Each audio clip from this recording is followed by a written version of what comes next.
Agonisomai, bergumul. 1 Timotius 6 ayat 12.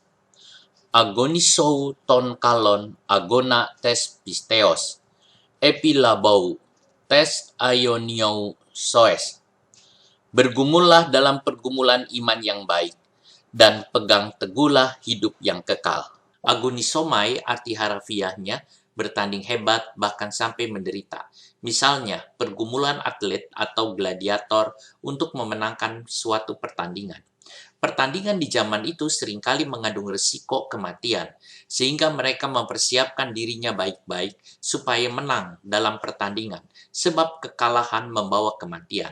Rasul Paulus menyuruh orang Kristen bertanding sedemikian rupa dalam pertandingan iman untuk merebut hidup kekal. Sebab iblis lawan kita akan memakai berbagai cara untuk menghancurkan iman. Paulus juga bergumul dengan sekuat tenaga, sesuai dengan kuasanya yang bekerja dengan kuat di dalam dirinya. Kolose 1 ayat 29.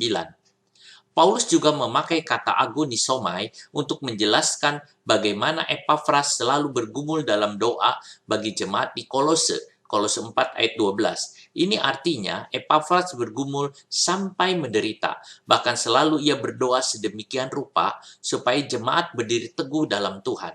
Bagi Epafras, berdoa adalah bergumul sampai menang.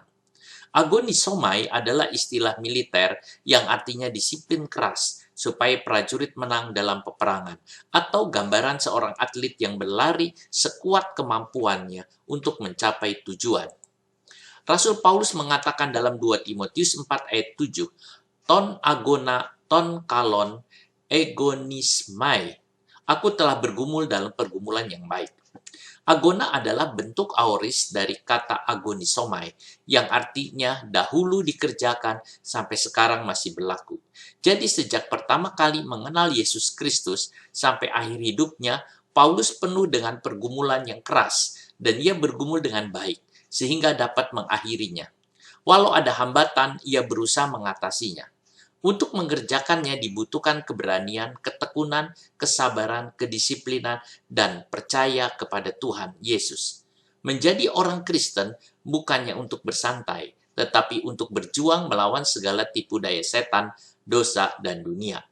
Paulus telah mempersembahkan seluruh hidupnya untuk berjuang. Ia memberikan tubuh, pikiran, dan jiwanya sepenuh untuk bergumul di ladang Tuhan. Paulus terlibat konflik yang tidak berhenti, berperang dengan setan dan orang jahat. Ia harus memenangkan peperangan rohaninya, Efesus 6 ayat 12. Bahkan ia mendisiplinkan tubuhnya sendiri supaya tunduk kepada kehendak Tuhan, 1 Korintus 9 ayat 27. Sunagodisomai berasal dari dua kata, sun bersama dan agonisomai berjuang, sehingga artinya berjuang bersama atau bergumul bersama.